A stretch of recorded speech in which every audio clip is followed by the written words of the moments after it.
राधे राधे, जय श्री राधे। आप सभी का हम स्वागत करते हैं अपनी नई वीडियो में। आज हम आपको राधा अष्टमी की कथा सुनाने वाले हैं। चलिए सुनाते हैं। भाद्रपद शुक्ल पक्ष की अष्टमी तिथि को राधा रानी का जन्म हुआ था, इसलिए इस दिन को राधा अष्टमी के रूप में मनाते हैं। भगवान कान्हा के जन्म यानी भाद्रपद मास के कृष्ण पक्ष की अष्टमी तिथि ठीक 15 दिन बाद राधा रानी का जन्म हुआ था। इस दिन भक्तगण व्रत रखने के साथ राधा रानी का धूमधाम से जन्मोत्सव मनाते हैं। मान्यता है कि इस दिन व्रत रखने से राधा श्री कृष्ण के अलावा माँ लक्ष्मी के साथ भी आशीर्वाद प्राप्त होता है।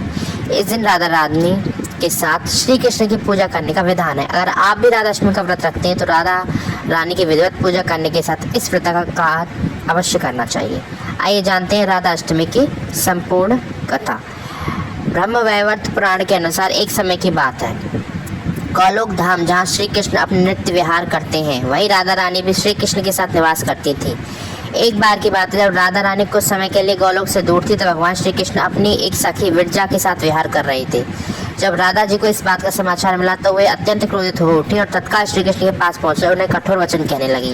राधा रानी का यह रूप देखकर श्री कृष्ण के परम मित्र श्री रामा को बहुत दुख हुआ। उन्होंने सोचा कि राधा जी ने प्रभु श्री कृष्ण से अनुचित व्यवहार किया है। इसी कारण क्रोधवश श्री रामा ने राधा जी को श्राप दिया कि हे देवी, आपको अपने दिव्य धाम गोलोक को छोड़कर पृथ्वीलोक पर जन्म लेना पड़ेगा।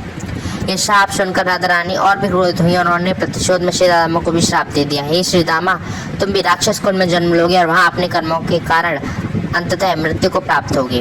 राधा रानी जी के श्राप के फलस्वरूप श्री रामा का जन्म शंखचूड राक्षस के रूप में हुआ। यही शंखचूड भगवान विष्णु का अनन्य भक्त था, जिसके बाद में भगवान शिव ने युद्ध में पराजित किया। उधर जब राधा जी क्रोधावस्था में पहुंची तब उनकी सखी विरजा यह दृश्य देखकर अत्यंत व्यथित हुई और वहां से चली गई। विरजा का नदी स्वरूप में परिवर्तित हो गई। श्री रामा और राधा जी के बीच शाम शापी की इस लीला के बाद भगवान श्री कृष्ण ने राधा जी को समझाते हुए कहा, हे प्रिय, अब आपको पृथ्वीलोक पर जन्म लेना होगा। वहाँ आप वैश्वानु जी की और उनकी पत्नी कीर्ति देवी की पुत्री के रूप में प्रकट होंगे। सांसारिक दृष्टि से आपका विवाह रायण नामक वैश्य होगा, जो मेरा ही अंश अवतार होगा। इस प्रकार पृथ्वी पर आप मेरी प्रिया स्वरूप में रहेंगी, परंतु हमें वहाँ वियोग और मिलन दोनों की लीला का अनुभव करना पड़ेगा। भगवान श्री कृष्ण के वचनों के पश्चात योग माया ने कीर्ति देवी के गर्भ में प्रवेश किया। जब कीर्ति देवी प्रसव पीड़ा से गुजर रही तब योग माया ने वायु के रूप में वहाँ प्रवेश किया। उसी क्षण राधा रानी कन्या स्वरूप में प्रकट हो गई। इस प्रकार देवी राधा का दिव्य अवतरण पृथ्वी पर हुआ और वे वैश्वान जी की लाडली पुत्री के रूप में बरसाना धाम में पली बढ़ी।